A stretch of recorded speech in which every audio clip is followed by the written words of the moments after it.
Good morning.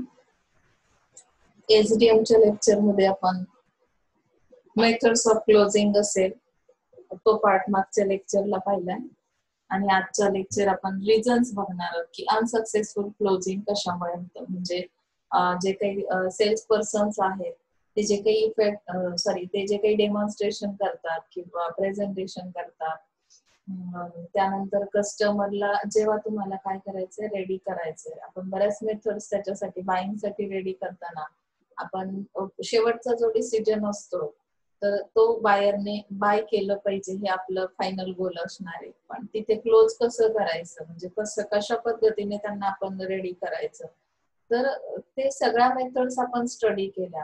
पण तरी सुद्धा कधी कधी आपल्याला त्यामध्ये सक्सेस मिळेलच असं नहीं. जैसे कि हम लोग देखते हैं एफर्ट्स तो बहुत लिए सेल्स पर्सन ने, लेकिन फिर भी बाइंग नहीं हो रहा है, तो उसका रीजन क्या है, हम लोग सोचते हैं उसके बारे में. तो यहाँ पे भी उन्होंने कुछ रीजन्स दिए. फर्स्ट रीजन है wrong attitude. See this wrong attitude है, मतलब क्या है कि सब सेल्स पर्सन को सक्सेस क्यों नहीं मिल रहा है. तो सक्सेस और फेल्यूर ये किस चीज पे डिपेंड करता है कि सेल्स पर्सन का एटीट्यूड किस तरह का है.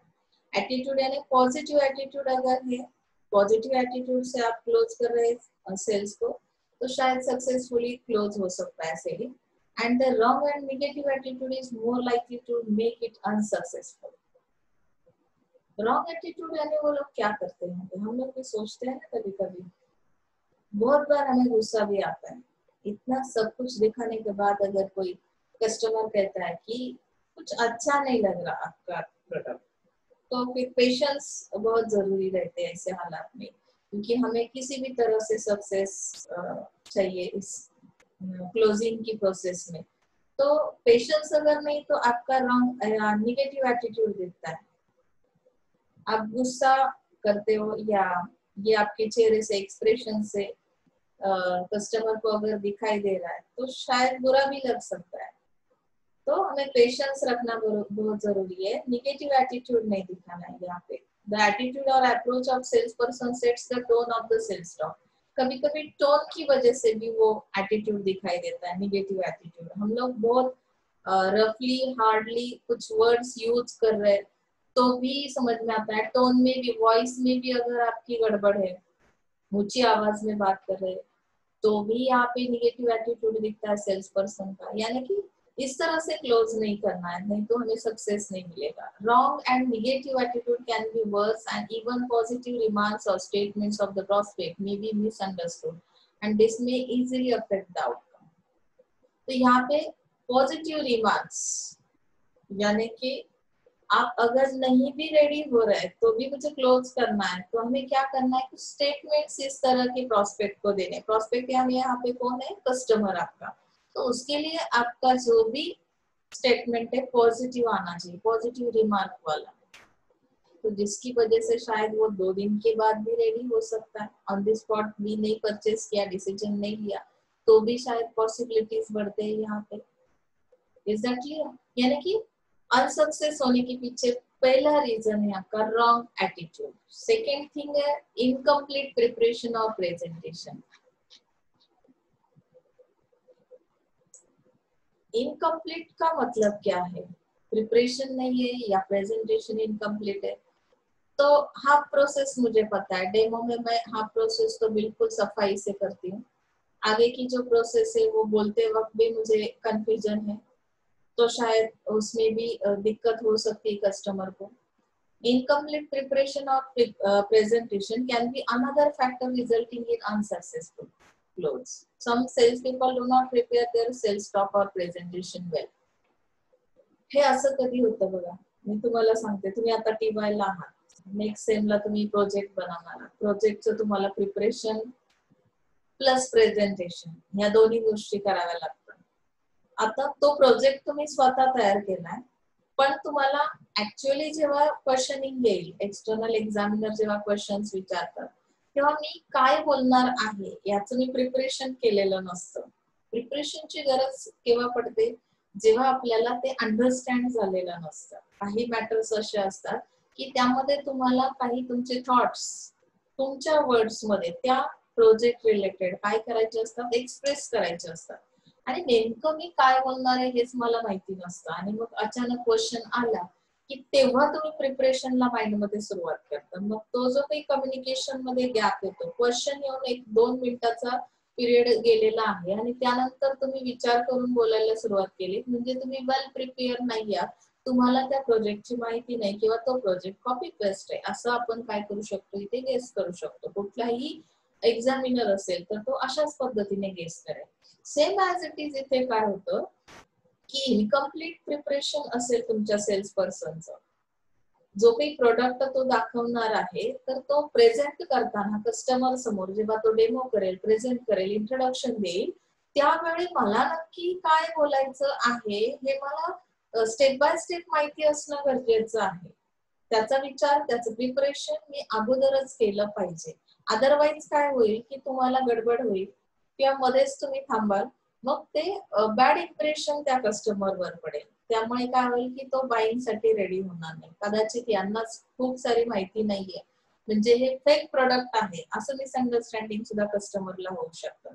त्यामुळे हे प्रिपरेशन आणि प्रेझेंटेशन इनकम्प्लीट असू नये. All stages of the selling process like introducing, prospecting, presentation, handling objections and demonstration also should be carefully planned and executed step by step in logical sequence. आता इथे लॉजिक्स वापरायचे आहेत. प्रत्येक गोष्ट कंपनीने तुम्हाला सांगितलेली नाही.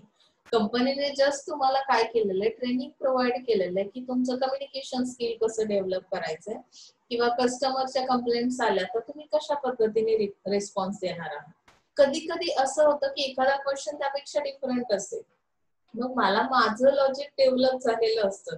मी जर एवढा ट्रेनिंग घेतलेला पर्सन आहे किंवा माझ्याकडे एक्सपिरियन्स आहे, 8-10 कस्टमर पर्यंत मी आजपर्यंत गेलेलो आहे, साधारणपणे कस्टमरची सायकोलॉजी काय सांगते, कस्टमर कुछ भी पूछ सकता है, कस्टमर के कुछ भी कंफ्यूजन हो सकते हैं.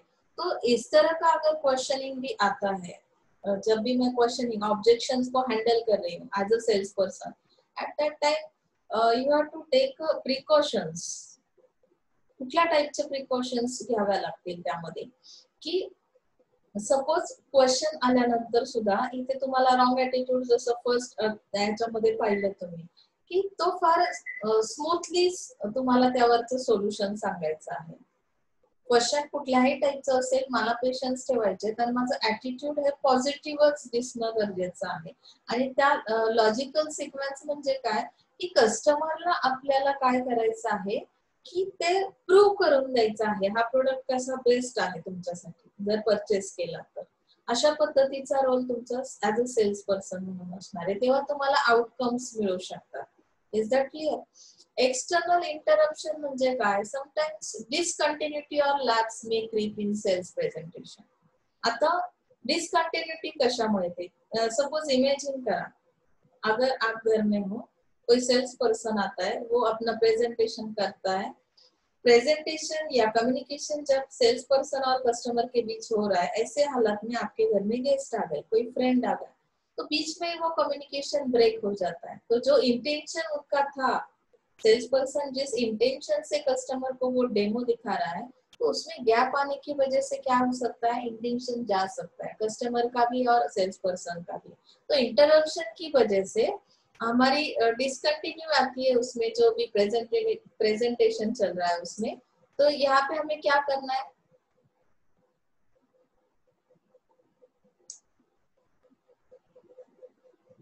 the prospect may not be in mood to close the sale immediately and may even ask the salesperson to come some other time. तो यहाँ पे क्लोज नहीं हो पाता है आपका सेल. क्यों नहीं हो पाता, क्योंकि बीच में कोई अगर गेस्ट आता है, फ्रेंड आते हैं या कोई भी अदर पर्सन आपके घर में आता है, तो कस्टमर ये चाहता है कि अभी हम क्लोज नहीं करने वाले, आप किसी और टाइम पे आ जाओ. अभी हमने पूरा तो सुना नहीं, हम जस्ट सुन ही रहे थे. ऐसे हालात में क्या हुआ कि डिसकंटिन्यू हो गया आपका कम्युनिकेशन. तो हमें इस तरह से भी, ये भी एक रीजन है कि जिसकी वजह से क्या नहीं हो पाता, सक्सेसफुल क्लोजिंग नहीं हो पाता. नेक्स्ट दिया है मिस इंटरप्रिटिंग द प्रोस्पेक्ट. अभी मिस इंटरप्रिटेशन मतलब क्या है कि कभी कभी गलत अंडरस्टैंडिंग कर लेता है कस्टमर. मिसइंटरप्रेटिंग मतलब some sales people misunderstand and misinterpret the prospect during the sales talk or presentation. जैसे मैंने पहले से ही आपको बताया कि वेल प्रिपेयर होके जाना है एज अ सेल्स पर्सन। जब भी मैं मेरे प्रोडक्ट को इंट्रोड्यूस करूंगी, मेरी कंपनी को इंट्रोड्यूस करूंगी, तो ऐसे हालात में अगर मेरा प्रिपरेशन सही से नहीं है तो मैं ऑन द स्पॉट कुछ ऐसे वर्ड्स यूज कर देती हूँ कि जिसकी वजह से मेरा प्रॉस्पेक्टस जो है यानी मेरा कस्टमर जो है क्या कर लेता है, मिसअंडरस्टँडिंग कर लेता आहे, चुकीचा अर्थ लावला जातो। ओके, तर त्याचा इम्पॅक्ट पण काय होतो की सक्सेसफुली क्लोज होत नाही, तुमचं जे काही सेलिंग आहे तर त्यामध्ये सक्सेस तुम्हाला मिळत नाही। प्रॉस्पेक्ट में take observations, make observations, make statements और आस्क क्वेश्चंस। अगर आप कंफ्यूज हो तो ऐसे हालात में अगर आपको कुछ क्वेश्चन अगर आता है कस्टमर से तो फिर आंसर देने में भी आपको दिक्कत होती है। किस तरह की दिक्कत आएगी फिर कि उनके जो ऑब्जर्वेशंस है, आप जो भी कुछ दिखा रहे कर रहे या कम्युनिकेशन हो रहा है तो उसके अंदर उनके कुछ अगर क्वेरीज है कस्टमर के तो उसकी रिलेटेड क्वेश्चनिंग आता है, तो आपको वो भी सॉल्व करना आना चाहिए। पहले से ही आप कंफ्यूज हो गए हो, क्या बोलना है आपको समझ में नहीं आ रहा है, आपके लॉजिक्स उतने डेवलप नहीं है, तो शायद यहाँ पे मिस इंटरप्रिटेशन हो सकता है प्रॉस्पेक्ट के माइंड में। So eagerness to close, fifth one, बहुत जल्दी है मुझे। बहुत लोग ऐसे रहते हैं कि जिनके पास पेशेंस नहीं है तो उनको बहुत जल्दी रहती है।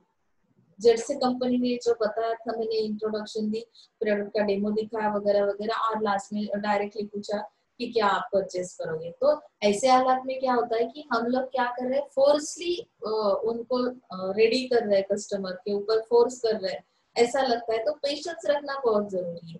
प्रेजेंटेशन करने के बाद आपको स्लाइटली क्या करना है कि क्वेश्चनिंग करने हैं, उनके जो एक्सपेक्टेशंस है उसके बारे में जानकारी लेनी है कस्टमर के, और उसके बाद हमें क्या करना है, क्लोज करना है सेल। या तो फिर हमने अगर जल्दी दिखाई कि बहुत जल्दी जल्दी में उनको बताया कि अभी के अभी बताओ या आप ले रहे हो या नहीं ले रहे हो, आपको लेना पड़ेगा, ये है वो है। बहुत बार ऐसा भी होता है। और बहुत अगर जल्दी कर रहे कोई, हम लोग बोल रहे हैं कि वेट करो 2 मिनट में हम कॉल करके पूछ लेते हैं, हमारे घर के बड़े बुजुर्ग जो है उनसे बात करने के बाद में आपको बताती हूँ। आप बोलोगे नहीं नहीं इतना तो टाइम ही नहीं है, आप सोचो और आप ही बोलो। तो ऐसे हालत में फोर्सली होता है वो क्लोजिंग। तो इस तरह से भी ईगरनेस नहीं चाहिए क्लोजिंग के वक्त। तो भी प्रोस्पेक्टस क्या करेगा कि डिसीजन नहीं लेगा और सक्सेसफुली क्लोज नहीं होगा आपका प्रोसेस। ओके, अनटाइमली क्लोज, अभी टाइम कैसे समझ में आएगा, कौन से टाइम में करना है वो भी हमने देखा है ना। अनटाइमली क्लोज नहीं करना है। तो अनटाइमली क्लोज मतलब क्या है, the eagerness to close often leads to untimely close और early close. Prospectors may feel that it is wastage of time and the salesperson lacks skill to close on time. He may ultimately abandon the entire sales proposition to discuss. मतलब क्या है कि wrong time पे आपने क्या कर दिया कि कस्टमर के माइंड को रेडी करने की कोशिश की। यहाँ पे उन्होंने बताया कि it is most likely to unsuccessful, sometimes untimely close may also mean delayed close। Untimely close मतलब कभी कभी वो टाइमिंग निकल चुका होता है, आपने सब कुछ दिखाया, इंट्रोड्यूस किया, लेकिन उसी वक्त आपको पूछना चाहिए था, आपने थोड़ा लेट कर दिया। अनटाइम मतलब कभी कभी टाइम हो जाने के बाद आपने बहुत पीरियड बीच में गया, आपने उनको बहुत स्पेस दी, तो भी शायद कस्टमर सक्सेसफुली क्लोज नहीं करेगा। ये जो सेलिंग की प्रोसेस है, तो टाइम के हिसाब से आपको कस्टमर को अंडरस्टैंड करना है, कस्टमर के एक्सपेक्टेशंस को जानना है, उनकी जो भी क्वेरीज है उसे सॉल्व करना है, और इन टाइम क्या करना है, क्लोज करना है सेलिंग की प्रोसेस को। समजलं इथपर्यंत? ओके। आता आपण थेरीज बघूया की सेलिंगच्या थेरीज काय आहेत। खूप सुंदर थेरीज दिलेल्या आहेत। ह्या तिन्ही थेरीजवर क्वेश्चन्स असतात बऱ्याचदा, म्हणजे पेपरला तुम्हाला सेमिस्टरला येतातच, तर ह्याच्या नोट्स पण प्रॉपर काढा आणि खूप सिंपल आहे, फार काही अवघड नाहीये। Theories of selling are essentially behavioural theories. आता ह्या बिहेवियर रिलेटेड आहेत। 3 major theories are generally distinguished. First one is that a stimulus response theory, second one is product orientation theory, and third one is need satisfaction theory. So first theory we have to see stimulus response theory. अभी ये जो theory है, if the salesperson uses the right strength, the buyer will respond the way the salesperson wants, that is buy the product. That means your salesperson is the a very important part in that selling theory. Salesperson La right strength provide करणं, uses right strength म्हणजे काय की कुठल्या वेने ते जात आहेत, right way use जर केला तर बायर काय करेल, रिस्पॉन्ड करेल आणि तुम्हाला जसे एक्सपेक्टेशन्स आहेत as a sales person customer कडून तुमच्या ज्या वॉन्ट्स आहेत त्या पद्धतीने बाईंगची प्रोसेस कंप्लीट होईल. तर सेलिंग करताना आपल्याला स्टिम्युलस रिस्पॉन्स थेअरी मध्ये फोकस करावं लागेल. तुमचा जो सेल्स पर्सन आहे, स्टिम्युली आहे, तर त्याने कुठल्या ऑफर्स म्हणजे त्याच्यासाठी कुठल्या ऑफर्स ठेवणं गरजेचं आहे की ज्यामुळे तो राइट स्ट्रेंथ पकडेल. सेल्स पर्सनचं मग पर्सनालिटी प्रोजेक्शन, सेल्स पर्सन को क्या करना है, फिजिकल अपीयरेंस उसका कैसा है, मैनरिज्म्स यानी मैनर्स कौन से, मतलब कि प्रोफेशनल मैनर्स यहाँ पे यूज कर रहा है कि नहीं, स्किल्स है कि नहीं. तो स्किल्स के बारे में हम तो डीपली देखने वाले आगे का जो भी हमारा पॉइंट है कि कम्युनिकेशन स्किल, लिसनिंग स्किल, ये जो स्किल्स है उसके अंदर तो उसका प्रोजेक्शन भी करना है सेल्स पर्सन को, मतलब वो राइट ट्रैक पे है तो शायद क्या होगा, कस्टमर बाय करेगा प्रोडक्ट को. प्रोडक्ट कंपेन, अभी to present the company's product as leading और with the price but not overdoing it. Company के प्रोडक्ट को क्या करना है, इंट्रोड्यूस करना है, प्रेजेंटेशन करना है प्रोडक्ट कंपेन के अंदर. तो ये भी एक क्या है, स्किल है जो कि सेल्स पर्सन में होना जरूरी है. हम लोग स्टेज पे आए, एक किसी प्रोग्राम में हम एंकर के रोल में हैं, हमें क्या करना है, फर्स्टली उस प्रोग्राम के बारे में इंट्रोडक्शन देना है. बहुत नीचे आवाज में हमने बताया कि आज के इस प्रोग्राम में आपका स्वागत है. तो सामने वाला ऑडियंस सोचेगा यार ये प्रोग्राम को आने के बाद ऐसा तो नहीं लग रहा, इतने पैसे वेस्ट तो नहीं जाएंगे ना. तो कैसे आप लोग वो वीडियोस देखते हो ना इसमें कि अगर कोई वीडियो आप बना रहे हो तो किस तरह से आपकी एंट्री होती है, उस तरह से आपको क्या करना है, ओवर डूइंग भी नहीं करना है. यहाँ पे ओवर डूइंग मतलब ओवर प्रेजेंटेशन भी नहीं करना है.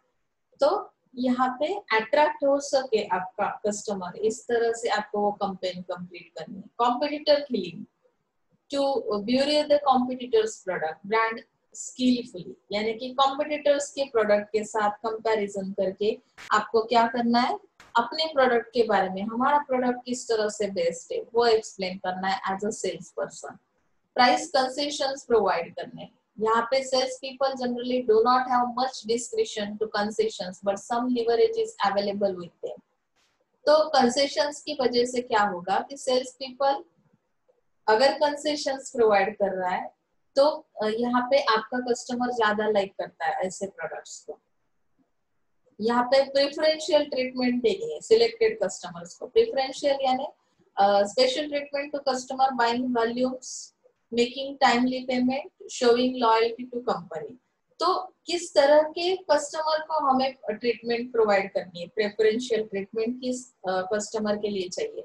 तो जो भी कस्टमर्स है कि ज्यादा क्वांटिटी में बाइंग वॉल्यूम उनका ज्यादा है, मतलब क्या कि ज्यादा क्वांटिटी में उनकी डिमांड रहती है, वो at a time large stock को क्या करते हैं, बाय कर लेते हैं. तो उनके लिए अलग कुछ हमारी जो भी कंसेशंस है वो अलग टाइप के रहेंगे.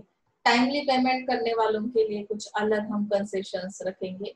और जो लोग बहुत लॉयल है आपकी कंपनी के साथ या आपके प्रोडक्ट के साथ, तो शायद उनकी लॉयल्टी की वजह से भी हम उन्हें कुछ अलग तरह की ट्रीटमेंट प्रोवाइड कर सकते हैं जिसकी वजह से वो लोग सेटिस्फाइड हो सकते हैं और रेगुलरली हमारा सेलिंग हो सकता है. तो यहाँ पे उन्होंने पूरा फोकस स्टिमुलस रिस्पॉन्स थ्योरी में सेल्स पर्सन के ऊपर दिया है. Sales person makes the right presentation, he can get a positive response from the prospect. यानी कि पूरा की पूरा जो भी ये है तो फोकस वो सेल्स पर्सन के ऊपर होने की वजह से यहाँ पे उनका प्रेजेंटेशन किस तरह का है, उसके ऊपर डिपेंड करता है कि आपका प्रोस्पेक्ट किस तरह से रिस्पॉन्स देगा। उनका पॉजिटिव एटीट्यूड है सेल्स पर्सन का तो शायद पॉजिटिव रिस्पॉन्स मिलेगा, अगर उनका रॉन्ग एटीट्यूड रहा तो शायद निगेटिव आपको रिस्पॉन्स मिलेगा। तो यहाँ पे उन्होंने बताया कि without knowing the needs of the prospect, he gives detailed explanation of the product and then asks the prospect to buy the product. He tries an alternative way to sell in case the prospect does not agree to buy the product.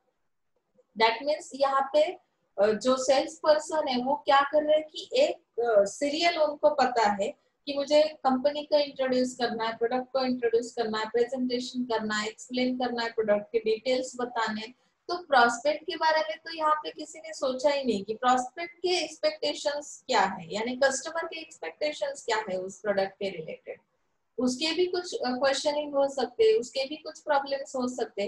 तो यहाँ पे ये stimulus response theory prospect के ऊपर बिल्कुल focus नहीं कर रही है, उन्होंने ओनली हमारे सेल्स पर्सन के ऊपर फोकस किया है और उनको उसकी वजह से सक्सेस चाहिए सेलिंग प्रोसेस में। तो ये मेथड उतनी सजेस्टिव नहीं है जितनी की होनी चाहिए, मतलब कि यहाँ पे एक पार्ट को पूरा हमने निग्लेक्ट कर दिया, कस्टमर को हमने निग्लेक्ट कर दिया, ओनली सेल्स पर्सन को ध्यान में यहाँ पे रखा है। This method is used by telemarketing people, door-to-door salesperson, and training new salespeople. When the product is non-technical and the time for presentation is short, however, giving the same presentation to all prospect will not be favorable. म्हणजे ह्या presentation साठी तुम्हाला जे प्रॉस्पेक्टर्स आहेत, तुमचे customers आहेत, तर ते सगळेच फेवरेबल असणार नाहीये। त्याचं कारण त्यांनी ड्रॉबॅक मध्ये सांगितलंय बघा की सेल्स पर्सनचं ह्या जे स्टिम्युलस रिस्पॉन्स थेरी आहे त्याचा मेन ड्रॉबॅक काय आहे। The salesperson does not find out the needs of the prospect by asking him questions and listening.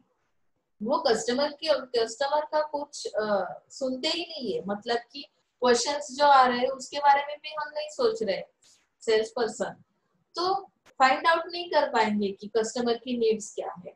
Customer को सुनना भी एक स्किल है, लिसनिंग स्किल, तो वो आपके सेल्स पर्सन के अंदर नहीं। उन्होंने क्या किया, ओनली खुद के बारे में सोचा, खुद को इंट्रोड्यूस करते गए। अगर मैं आपके सामने हूँ, मैंने आपको कंसीडर ही नहीं किया कि आप मेरे बारे में क्या सोच रहे हो। मैं जो भी पढ़ा रही हूँ तो उसमें आपको भी कुछ क्वेश्चंस हो सकते हैं, ये अगर मैंने कंसीडर नहीं किया तो वन वे कम्युनिकेशन होगा, तो शायद आपकी नीड कुछ अलग रहेगी और मैं कुछ अलग ही आपको प्रोवाइड कर रही हूँ। तो आप शायद मेरे इस कम्युनिकेशन में आपको कॉन्सेंट्रेशन नहीं रहेगा और उतना अंडरस्टैंडिंग भी आप नहीं कर पाओगे या लिसन नहीं कर पाओगे, आपका इंटरेस्ट भी नहीं बनेगा, तो शायद फाइनल रिजल्ट्स भी अच्छे नहीं रहेंगे। तो यहाँ पे दोनों चीजों को कंसीडर नहीं करने की वजह से ये ड्रॉबैक है स्टिमुलस रिस्पॉन्स थ्योरी का। आपको कस्टमर या प्रोस्पेक्टर्स के नीड्स के बारे में कुछ पता ही नहीं चलता। The salesperson provides complete information about the product such as features, benefits, which may not be useful to the prospect, and he may lose interest in buying the product. Lose ही होगा यहाँ पे, उनका जो इंटरेस्ट है, customer को उसकी जरूरत ही नहीं है। प्रोडक्ट्स की इंफॉर्मेशन आप जो भी दे रहे हो, उसके फीचर्स के बारे में बोल रहे हो, बेनिफिट्स के बारे में बोल रहे हो, तो अगर वो प्रॉस्पेक्ट के लिए यूजफुल नहीं है वो इंफॉर्मेशन, तो उसका जो भी इंटरेस्ट है वो बाइंग प्रोसेस में रहेगा ही नहीं। तो उसको जरूरत क्या है कि अगर इस प्रोडक्ट के फीचर्स ये हमने एडवर्टाइज में भी देखा हुआ है, तो यूनिक क्या है उसमें, डिफरेंशिएशन करना, यानी कि कुछ अलग दिखाना, ये आपकी जिम्मेदारी है। या वो क्या एक्सपेक्ट कर रहा है, उसकी नीड पहले क्या है। मैं अगर आपको कुछ इसका कोलगेट का प्रोडक्ट दिखा रही हूँ, उसके बारे में उसके फीचर्स वगैरह वगैरह एक्सप्लेन कर रही हूँ, लेकिन पहले से मेरे पास कुछ और ब्रांड का कोलगेट या टूथपेस्ट है जिसके ऊपर मेरी लॉयल्टी है और मुझे वो बिल्कुल चेंज नहीं करना है, तो ऐसे हालात में मेरा इंटरेस्ट बनेगा ही नहीं ना। तो मैं क्या करूंगी कि उसमें यूनिकनेस क्या है, ये मेरा क्वेश्चन रहेगा। अगर मेरे पास जो भी ब्रांड है, मैं जो कंजप्शन करती हूँ यानी यूज करती हूँ, तो उसमें जो नहीं है, अगर ये फीचर इसमें रहा तो शायद मैं क्या करूंगी, बाइंग करूंगी। तो ये स्टिमुलस रिस्पॉन्स थ्योरी में क्या किया है, निगलेक्ट किया है कस्टमर की नीड्स को, या उनको लिसन नहीं कर पा रहे आपके सेल्स पर्सन। तो ये रही stimulus response theory. Second thing, आपकी सेलिंग की जो थ्योरी है प्रोडक्ट ओरिएंटेशन थ्योरी, तो एक हर एक इसका थ्योरी का एक अलग ही अंदाज है, अलग ही उसमें जो भी फोकस किया हुआ है, यहाँ पे प्रोडक्ट पे फोकस किया हुआ है। जैसे कि उन्होंने बताया कि सेरी assumes that the buyer is not aware of new technological developments and it is for the salesperson to make the buyer aware। मतलब कि जो आपका बायर है वो बिल्कुल अवेयर नहीं है टेक्नोलॉजिकल डेवलपमेंट जो भी हो रही है, नए नए प्रोडक्ट्स मार्केट में आ रहे हैं, उसको इसके बारे में बिल्कुल अंदाजा नहीं है या अवेयरनेस नहीं है, इंफॉर्मेशन नहीं है।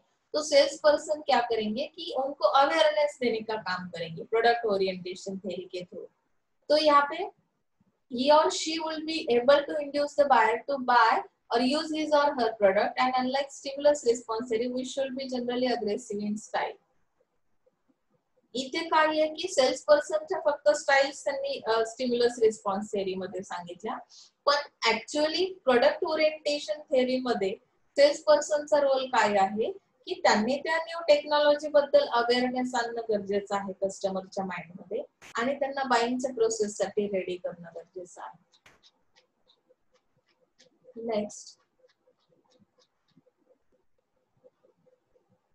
the limitations of the product orientation theory become apparent as the market become complex, competition intensifies, and customer awareness increases about direct and indirect substitutes।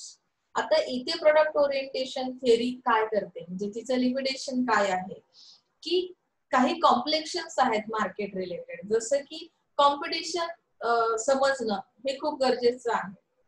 किस तरह की कॉम्पिटिशन है मार्केट में, कस्टमर किस तरह से कस्टमर को मुझे किस तरह से अवेयरनेस देना है, और उसके जो सब्स्टिट्यूट्स है उसका भी इम्पैक्ट कस्टमर के माइंड के ऊपर रहता है। जैसे कॉम्पिटिटर के पास कोई दूसरा प्रोडक्ट है जो कि आपके कंपैरिजन के हिसाब से बेटर है, तो शायद क्या करेंगे वो लोग, वो प्रोडक्ट परचेस करेंगे कॉम्पिटिटर का। तो यहाँ पे मुझे ओनली इंट्रोडक्शन नहीं देनी है कि न्यू टेक्नोलॉजिकल प्रोडक्ट्स के बारे में टेक्नोलॉजी के नॉलेज नहीं प्रोवाइड करना है, तो कुछ और भी चीजें हैं जो कि यहाँ पे निगलेक्ट की गई है। मतलब कि कॉम्प्लेक्शंस जो है, मार्केट कॉम्प्लेक्शंस जो है उसको यहाँ पे उन्होंने निगलेक्ट कर दिया। Because the salesperson is always able to relate the product or new product concept to the buyer's complete knowledge or understanding, he or she is often confronted with the product or objections or buyers with no brand loyalty। मतलब यहाँ पे आपको क्या करना है कि only new product के बारे में इंफॉर्मेशन प्रोवाइड नहीं करनी है एज अ सेल्स पर्सन, तो आपको ये भी ध्यान में लेना है कि उस बायर्स के भी कुछ ऑब्जेक्शंस रहेंगे। बहुत बार हम टेक्नोलॉजी पे ट्रस्ट नहीं करते, टेक्नोलॉजिकल प्रोडक्ट्स, नए प्रोडक्ट्स जो है तो उनको हम जब से एक्सेप्ट नहीं करते, अडॉप्ट नहीं कर पाते। क्यों नहीं कर पाते? क्योंकि हमारी लॉयल्टी नहीं है उस ब्रांड के रिलेटेड। क्यों नहीं है? क्योंकि हम सेफ्टी महसूस नहीं कर पाते, वो सेफ है हमारे लिए, ऐसा हमें नहीं लगता है। तो इसका भी नॉलेज देना बहुत जरूरी है एज अ सेल्स पर्सन, आपको अवेयरनेस देना है। ये बहुत बढ़िया है, आपका 1 घंटे का काम 1 मिनट में हो जाएगा अगर आप ये प्रोडक्ट यूज करोगे, इसमें न्यू टेक्नोलॉजी ये अगर आप बता रहे हो, तो उसके बाद आपको ये भी बताना जरूरी है कि ये सेफ कितना है, इसकी सेफ्टी कैसी है, क्योंकि ऑब्जेक्शनेबल पॉइंट्स तो बायर्स के माइंड में रहते ही है। Okay, the production orientation centers management of marketing function around mass production of the product itself, continuous cost reduction of product innovation forming the basis of marketing strategy। ये product orientation theory क्या करती है, इसके जो भी sectors है यानी इसका जो भी मैनेजमेंट है, मैनेजमेंट का काम क्या है, मास प्रोडक्शन करना। ये प्रोडक्ट के ऊपर क्या कर रहे हैं, फोकस कर रहे हैं, और कंटिन्यूअसली कॉस्ट रिडक्शन कर रहे हैं, प्रोडक्ट इनोवेशन कर रहे हैं। जैसे कि उन्होंने बेस बताया, मार्केटिंग स्ट्रेटेजी के हिसाब से वो कस्टमर को कुछ नया देने की कोशिश कर रहे हैं, ओनली अपने प्रोडक्ट के ऊपर क्या है कॉन्सेंट्रेट है। तो ये जो अप्रोच है it is very effective where demand for excess supply. जे डिमांड खूप जास्त आहे त्यावेळी तुम्हाला अशा पद्धतीची मार्केटिंग स्ट्रॅटेजी ठीक आहे, but the techniques employed easily duplicated by competitors. कधी कधी कॉम्पिटिटर्स तुमच्या ह्या स्ट्रॅटेजीज काय करतात, त्याचं कॉपी करू शकतात, आणि त्यामुळे तुम्हाला इथे प्रॉब्लेम्स मार्केटमध्ये फेस करावे लागतात। लक्षात येत आहे? म्हणजे तुम्हाला मार्केटिंग स्ट्रॅटेजीनुसार काय करताय, तुम्ही फक्त प्रोडक्टवर फोकस केल्यामुळे बाकीच्या गोष्टी निग्लेक्ट होतात आणि त्यामुळे कॉम्पिटिशन मध्ये टिकणं तुम्हाला कधी कधी अवघड होऊन जातं. समजला? म्हणजे स्टिम्युलस रिस्पॉन्स थेअरी आणि प्रोडक्ट ओरिएंटेशन थेअरी यामधला डिफरन्स तरी समजलाच असेल तुम्हाला. नीड सॅटिस्फॅक्शन थेअरी काय सांगते? What is mean by need satisfaction theory? According to this theory, the selling process is expected lead to mutual satisfaction. That means here buyer and seller both are satisfied. म्हणजे काय की इथे ही जी need satisfaction theory आहे यामध्ये फक्त आणि फक्त बायरचं satisfaction करायचं नाहीये, सेलर आणि बायर दोघंही सॅटिस्फाईड असले पाहिजे. In other words the theory unlike the other two party theories is based on a win assumptions. जे ही विन विन अप्रोच यामध्ये यूज केलेला आहे. Presentation and explanation skills are visible at this stage of selling.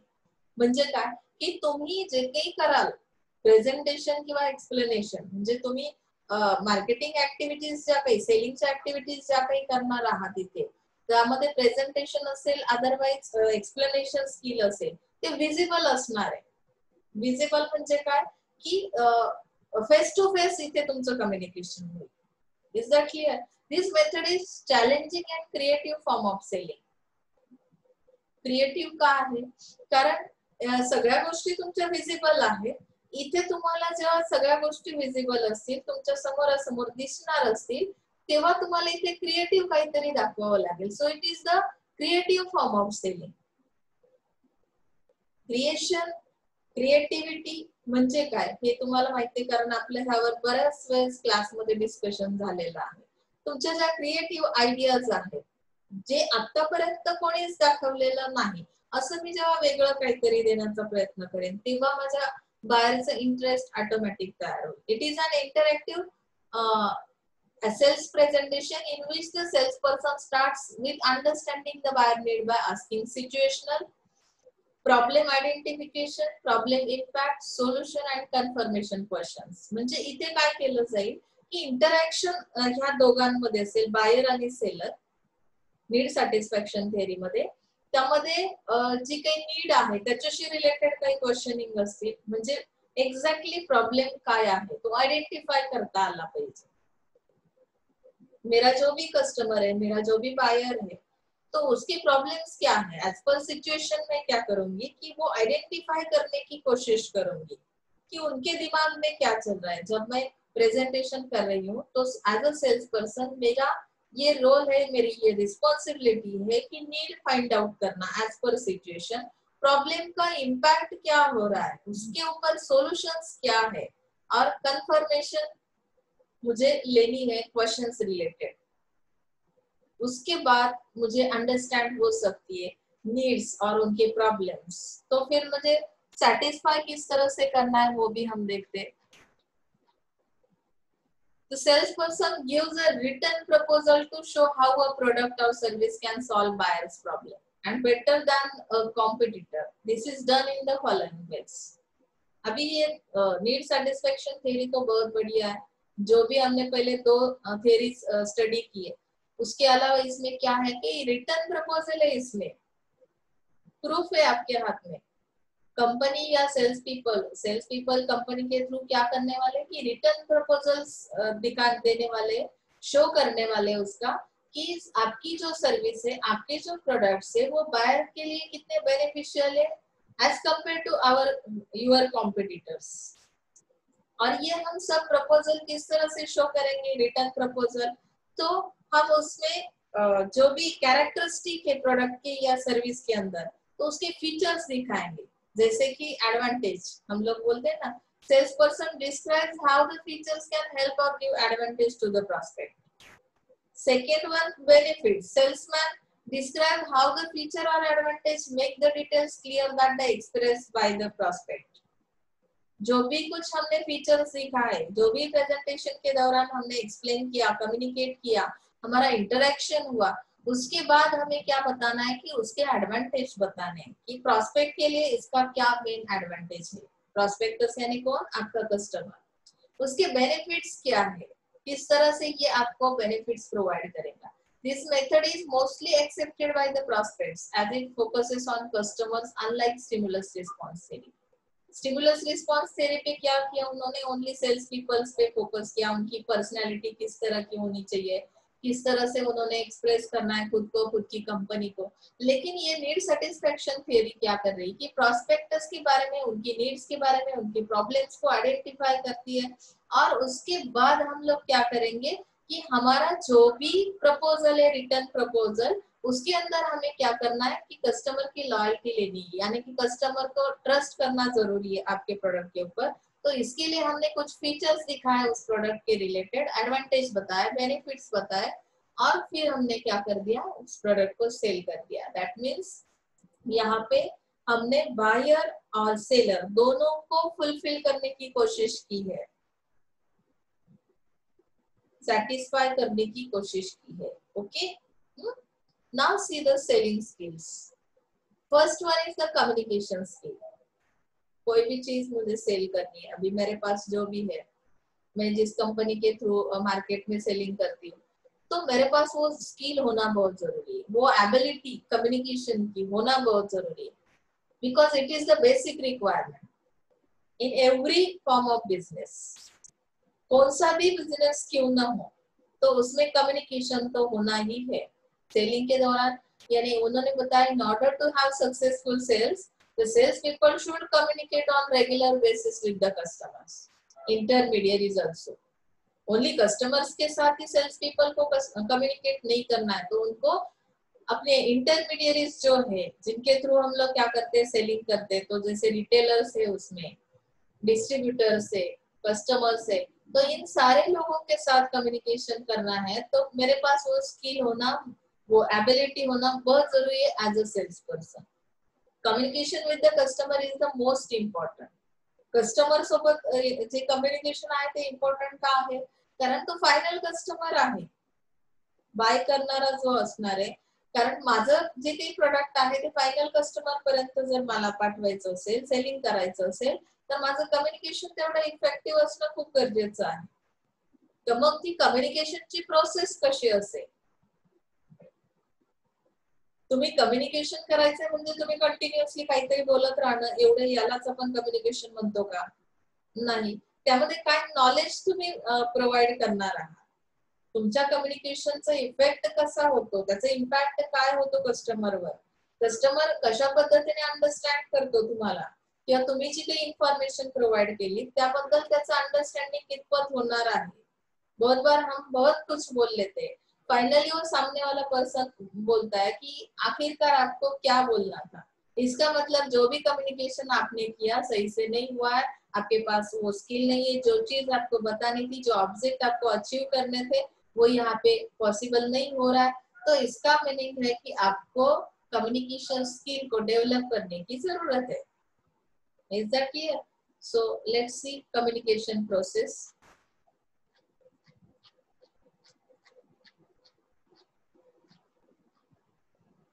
Communication process को start करते वक्त हमें technical language भी यूज करनी पड़ती है। बहुत बार हम कुछ टेक्निकल चीजें भी कम्युनिकेट कर लेते, तो उस टेक्निकल लैंग्वेज के बारे में हमें जानकारी होना भी बहुत जरूरी है। उसमें उन्होंने बताया कि communication process begins with the objective of achieving sales, यानी कि आपके जो भी ऑब्जेक्टिव है उससे वो स्टार्ट करना है। जैसे कि हम लोग बहुत बार बोलते हैं कि सामने वाले से बात करनी, फर्स्ट टाइम हम लोग मीटिंग कर रहे हैं, तो कहाँ से स्टार्ट करूं, ये हमारा पहला क्वेश्चन मार्क रहता है। कि किसी के घर भी गए ना, तो भी हमें बहुत बार समझ में नहीं आता है कि कहाँ से कम्युनिकेशन स्टार्ट करें। तो इन्होंने सेलिंग के प्रोसेस में बताया कि कम्युनिकेशन को स्टार्ट करते वक्त आपकी जो ऑब्जेक्टिव है, जो आपको अचीव करना है सेल्स ऑब्जेक्टिव, तो उसके बारे में आपको बात करना बहुत जरूरी है। ना कि हमें ये पूछना है कि आज का एनवायरनमेंट कैसा रहा, आज आपका हालचाल कैसा था, क्या खाया आपने खाने में, इसमें बहुत हमारा इंटरेस्ट रहता है। आपकी पर्सनालिटी किस तरह की है उसके ऊपर डिपेंड करता है।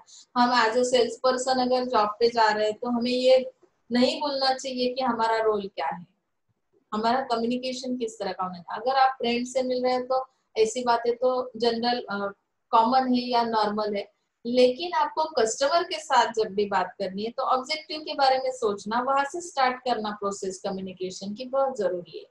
सो कम्युनिकेशन की चेक लिस्ट उन्होंने बताई है कि आप खुद के लिए कुछ क्वेश्चनरी बनाओ, जिसके थ्रू आपको समझ में आएगा कि मेरा कम्युनिकेशन जो है वो राइट ट्रैक से चल रहा है कि नहीं चल रहा है। आप सेल्स पर्सन हो ना, तो किसी और को पूछने की बजाय हम लोग खुद के लिए एक क्वेश्चनरी बना लेते हैं कि जिसके आंसर मिलने के बाद हमें पता चलेगा कि शायद मैं राइट ट्रैक पे हूँ। ओके ना? So let's see first question, do I agree or disagree with what others say? Agree होना या ना होना। With what others say means who is others? Customer is the others, यानी कि अनदर पर्सन्स जिनके साथ हम कम्युनिकेट करने वाले हैं। तो मैं बहुत बार एग्री होता हूँ या नहीं होता हूँ। Do I agree or disagree with what others से?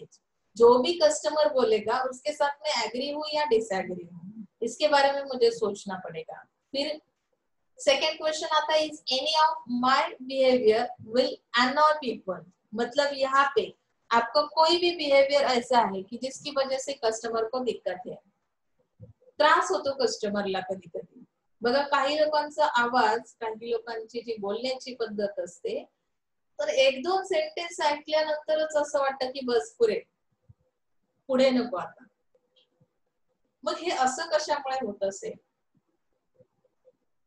काय रिझन असेल? तुमच्या बिहेवियरचा पीपल्सला त्रास होणं म्हणजे नक्की काय आहे? बोलताना तुम्ही खूप हलताय, मागे पुढे होताय, काहीतरी ऍक्शन्स अशा आहेत की ज्या इरिटेट करतात समोरच्या पर्सनला, त्यामुळे कम्युनिकेशन तुमचं नक्की काय होतंय याच्याकडे त्या समोरच्या पर्सनचं लक्षच राहणार नाही। मतलब ये अनॉय जो हो रहा है आपकी बिहेवियर की वजह से, तो आपके बिहेवियर के अंदर ऐसा क्या है? कौन सी चीजें आपके गेस्टर्स, पोस्चर्स या कम्युनिकेशन में जो भी आप लैंग्वेज यूज कर रहे हो, वर्ड्स यूज कर रहे हो, जो भी स्टेटमेंट्स दे रहे हो इंट्रोडक्शन के वक्त या प्रेजेंटेशन के वक्त, तो उसमें ऐसी कौन सा प्रॉब्लम है जो निगेटिव एटीट्यूड है या निगेटिव बिहेवियर है जिसकी वजह से पीपल्स को क्या है, तकलीफ है? तो वो हमें चेक करना पड़ेगा। Do I find it difficult to start a conversation? तो मुझे बहुत प्रॉब्लम्स होते हैं कन्वर्सेशन के दौरान। जब भी मैं स्टार्ट करती हूँ ना, स्टार्ट करते वक्त बहुत बार लोग हेलो हेलो हेलो हेलो करते जाते हैं। अरे आगे का बोल, ऐसा ऑडियंस भी कभी कभी पीछे से बोलता है। तो कन्वर्सेशन स्टार्ट करते वक्त ही प्रॉब्लम रहती है, बाकी एक बार गाड़ी स्टार्ट हो गई तो उसके बीच कोई नहीं आ सकता। लेकिन फिर भी कन्वर्सेशन स्टार्ट करते वक्त अगर आपको दिक्कत है तो शायद सामने वाला जो है फर्स्ट इंप्रेशन हमारा बेकार रहा, तो भी कस्टमर मिसअंडरस्टैंडिंग कर सकता है आपके बारे में। Am I conscious about the language? Language के बारे में कॉन्शियस हूँ, मैं कुछ भी बोलती हूँ, कुछ भी वर्ड्स, अभी मैं हिंदी बोल रही हूँ तो हिंदी में तो इतना अगर नॉलेज नहीं तो थोड़ा कम यूज करो, जितना आपको समझने की जरूरत है या समझाने की जरूरत है उतना ही मैं यूज करूंगी। अगर मैं उससे भी ज्यादा कुछ हाई वर्ड्स जो मुझे इतने ज्यादा पता नहीं है तो मैं यूज ही नहीं करूंगी ना। कॉन्शियसनेस असणं म्हणजे काय की काही शब्दांचे अर्थ हे दोन निघतात, मराठी भाषा तर तशीच आहे। त्या टोन वरून सुद्धा तुम्हाला त्याचं जे काही हे आहे मीनिंग आहे ते बदलतं बघा। समजतंय का असं मी विचारणं, समजत नाही का असं विचारणं। काय फरक वाटतो की लँग्वेज वर मी किती कॉन्शियस आहे, मला काय करायचंय की माझ्या समोर जो पीपल्स आहे, जे कस्टमर्स आहे, त्यांचं कॉन्सन्ट्रेशन, त्यांना अवेअरनेस देण्याचं काम करायचंय। तर अशा वेळी माझी लँग्वेज कशी असली पाहिजे? खूप हार्ड लँग्वेज असेल,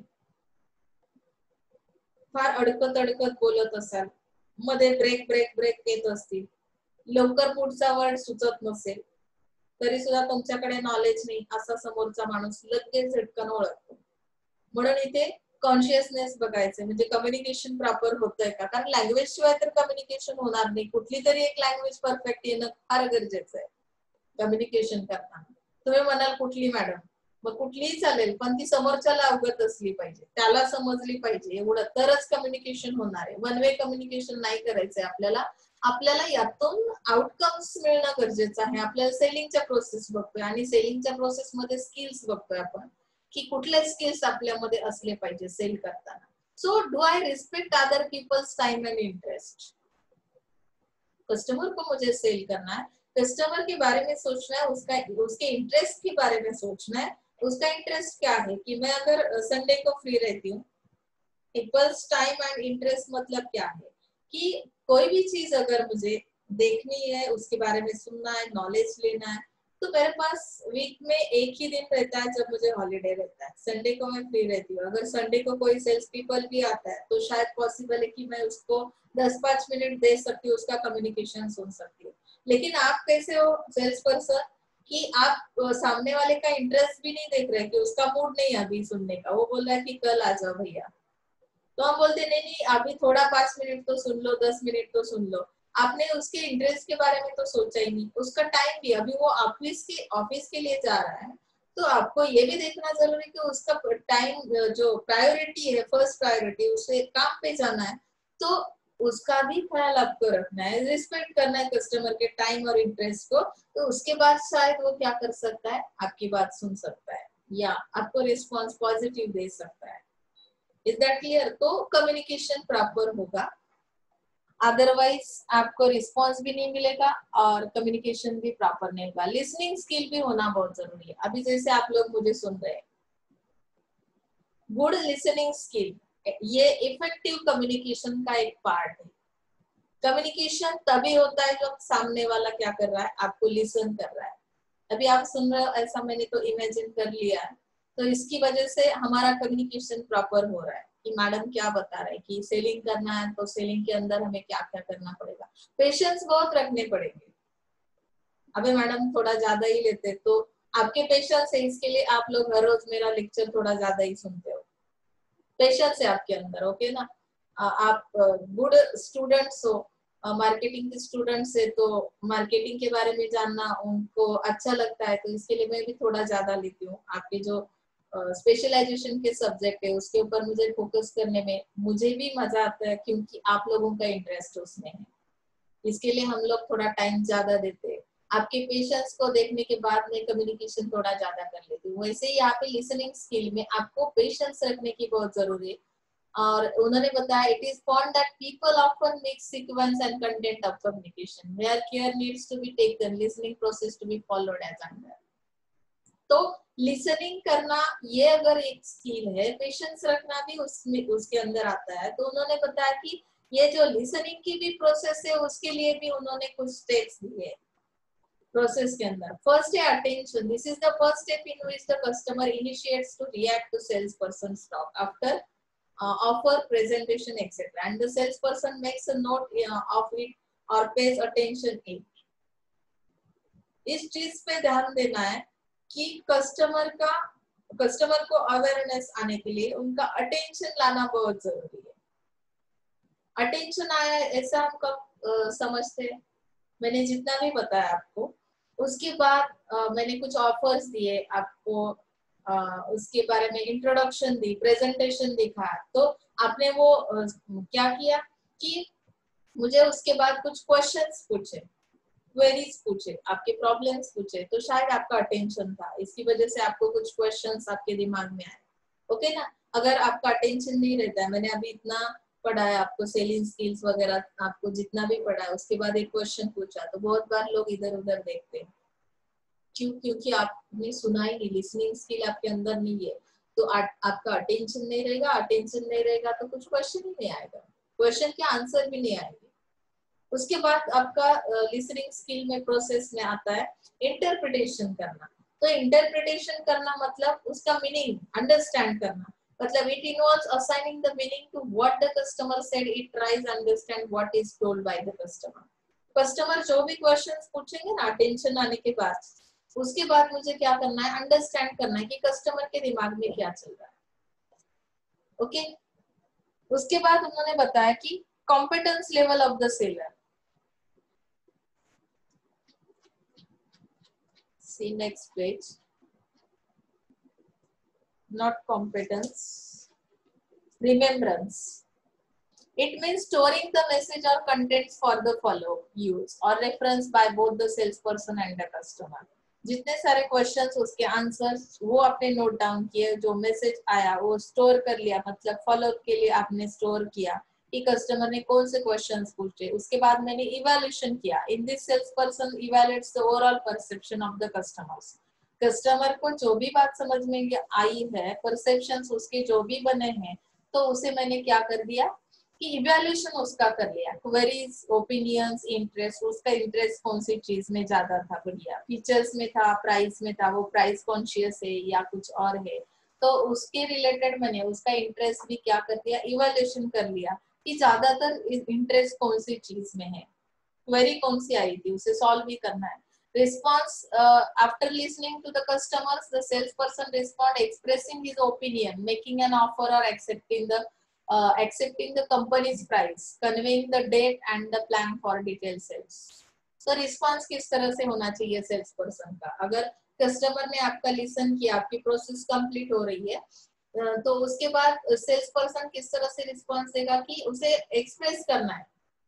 एक्सप्रेस करना है क्या कि उसके व्यूज, यानी कि सेलिंग के रिलेटेड व्यूज, आपको कुछ ओपिनियंस देने कस्टमर को, कुछ ऑफर्स प्रोवाइड करने, वो कंपनी के प्राइस रिलेटेड हो सकते हैं या डेट्स, जो भी ऑफर है उसके लिए एक पर्टिकुलर टाइम पीरियड रहता है ना कि ये ऑफर 1 मंथ के लिए, वीक के लिए, तो इस तरह का आपको कन्वे करना है डेट के बारे में और पूरा प्लान बताना है सेलिंग किस तरह से किया जाएगा।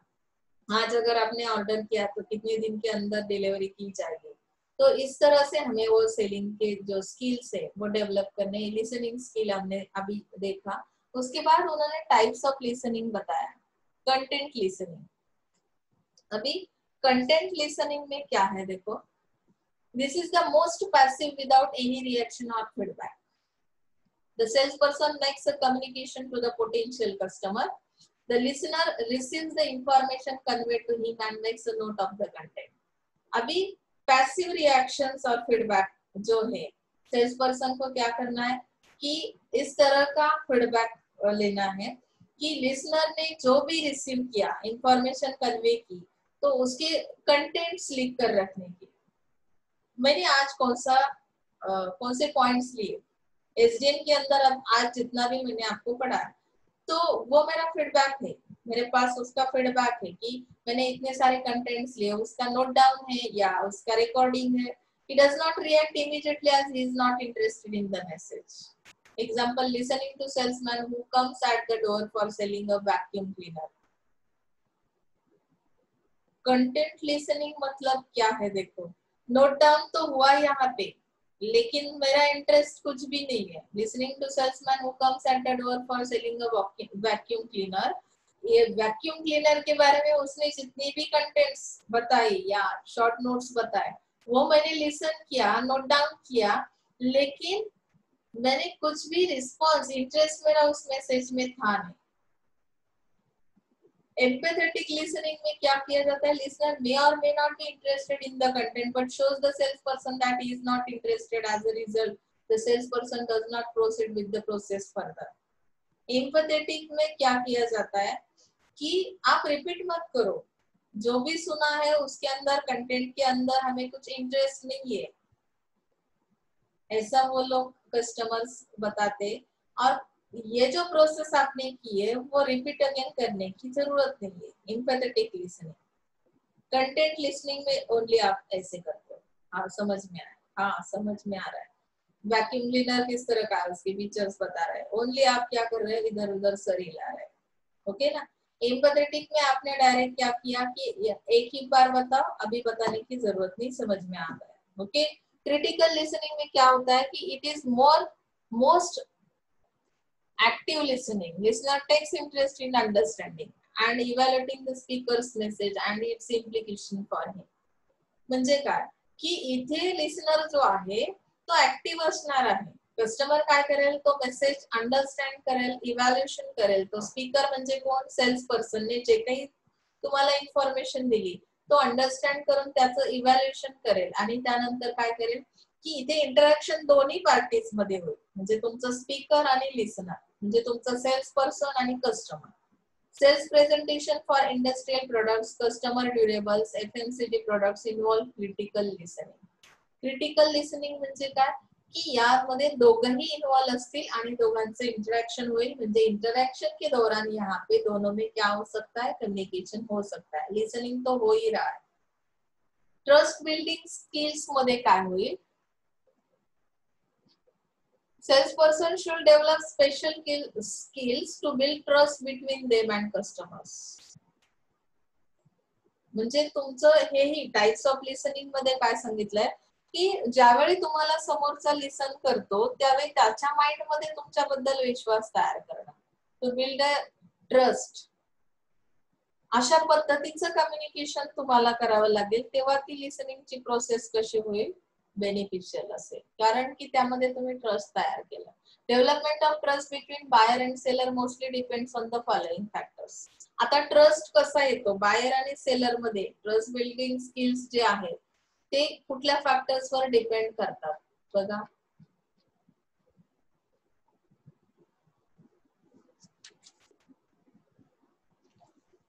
कॉम्पिटन्स लेवल म्हणजे of the seller to build trust as it reflects the knowledge of the product म्हणजे आता तुमची लेवल कशी आहे ऍज अ सेल्स पर्सन तुमच्याकडे कशा पद्धतीचं त्या प्रोडक्ट रिलेटेड नॉलेज आहे त्यानुसार तुमची कॉम्पिटन्स लेवल समजते truth of words use by sales person म्हणजे तुम्ही कुठल्या पद्धतीचे वर्ड्स यूज करता ऍज अ सेल्स पर्सन ज्यामुळे कस्टमर तुमच्यावर ट्रस्ट करेल प्रिडिक्टेबिलिटी ऑफ सेलर्स ऍक्शन म्हणजे तुमच्यामध्ये सेलरच्या ऍक्शन्स ज्या काही होतात सपोज आता मी सेलर आहे आपण इमॅजिन करूया तुम्ही मला लिसन करता आणि मी टीचर आहे इथे तर माझे जे काही ऍक्शन्स आहेत मी जे काही एक्झाम्पल्स देईल तर त्यावरून तुम्ही काय करता की एक तुमचं प्रिडिक्शन केलं जातं प्रिडिक्टेबिलिटी म्हणजे काय की अंदाज की ज्यामुळे तुम्हाला समजतं की हे जे काही सुरू आहे हे माझ्यासाठी उपयोगाचं आहे किंवा नाही मला समजतंय का किंवा हे भविष्यात फ्युचर मध्ये काय कामाचं असेल म्हणजे तसं सेल्स पर्सनच्या ऍक्शन्स करेल जसं की आपण म्हणतो ना सुरुवात करतानाच गडबडला बोलताना कम्युनिकेशन स्किल मध्ये आपण पाहिलं कन्वर्सेशन स्टार्ट करते वक्त की क्या हुआ कि आपको 2 मिनट लग गए सोचते सोचते कहाँ से स्टार्ट करूं तो इस बीच क्या हुआ कि लिसनर जो है उसने प्रिडिक्शन लगा लिया कि इसके पास बहुत ज्यादा नॉलेज नहीं है ना ट्रस्ट बिल्ड नहीं कर पाएंगे आप लोग तो इसके लिए predictability of sellers action mutual common sense between the parties अभी कॉमननेस क्या है कॉमन सेंस सॉरी कॉमननेस है mutual commonness between the parties mutual understanding का होना बहुत जरूरी टेक्निकल प्रॉब्लम की वजह से अगर मेरा बीच में ही वीडियो क्या हो जाता है गायब हो जाता है तो फिर आपको ये सोचना बहुत जरूरी है कि शायद हम लोग जिस तरह से इंटरनेट को फेस कर रहे हैं उस तरह से मैडम को भी प्रॉब्लम हो सकती है हमारे अंदर क्या है कि म्यूचुअल कॉमननेस है तो इसकी वजह से म्यूचुअल अंडरस्टैंडिंग है तो हमारा कम्युनिकेशन और लिसनिंग दोनों भी प्रॉपर हो जाएगा तो ट्रस्ट बिल्डिंग भी यहाँ पे ऑटोमेटिकली हो जाएगा ट्रस्ट हम क्या कर सकते हैं जब से एक दूसरे के ऊपर कर सकते हैं ओके ना नेक्स्ट थिंग है putting buyers interest on par with the sellers interest buyers का इंटरेस्ट क्या है इसके बारे में ध्यान रखना सामने वाले के बारे में जब हम सोचते हैं ना जिससे बात कर रहे हैं तो शायद उसके अंदर क्या हो जाता है कि हमारे लिए कुछ ट्रस्ट तैयार होता है कि ये जो भी पर्सन है हमसे बात करने वाला तो इस पे हम ट्रस्ट कर सकते हैं क्योंकि आपने उसके इंटरेस्ट के बारे में टाइम के बारे में जैसे हमने सुना ना कि रिस्पेक्ट करना है कस्टमर के टाइम और इंटरेस्ट को तो इस तरह का आपका एटीट्यूड अगर है तो शायद वो ट्रस्ट कर सकता है ट्रस्ट बिल्डिंग स्किल्स में इतने सारे पॉइंट्स आएंगे निगोशिएशन स्किल्स में फिर ये जो स्किल है it is common in the business of industry products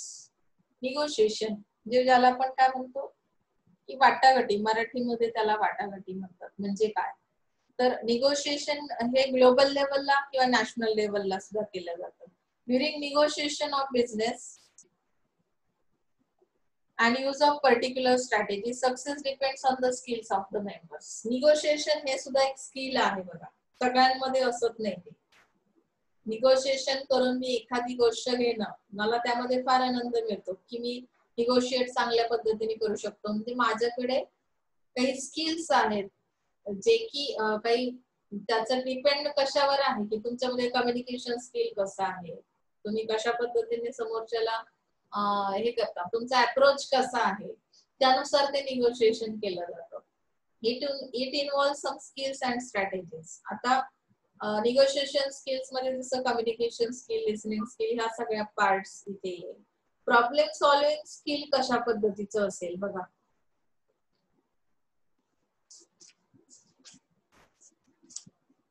I think मला वाटतं आपण प्रॉब्लेम सॉल्विंग स्किल पुढच्या लेक्चरला घेऊया, कारण खूप जास्त स्किल्स जर एकदमच आपले झाले तर सगळं डोक्यावरून जाण्याची शक्यता आहे. सो आपण आज इथे थांबूया. तुम्हाला आजचं लेक्चर समजलंच असेल, खूप साधा आणि सिंपल होता. स्टिम्युलस रिस्पॉन्स थेअरी पाहिली, प्रोडक्ट ओरिएंटेशन थेअरी पाहिली, नीड सॅटिस्फॅक्शन थेअरी पाहिली, सेलिंगचे स्किल्स आपण स्टडी केलेले आहेत. पुन्हा रिवाइज करा. मी तुम्हाला जे काही सर्व्हिस मार्केटिंग आणि हे आहे लॉजिस्टिक, त्याची लिंक पाठवणारच आहे. गणपती वॅकेशनच्या पूर्वी मी तुम्हाला सगळ्या लिंक्स पाठवेन. तुम्ही वॅकेशन मध्ये सगळ्या नोट्स असाइनमेंट्स कम्प्लीट करायचे आहे, जेवढं आपलं शिकून झालेलं आहे तिथपर्यंत. ओके, सो इथे थांबतोय आपण. Thank you so much.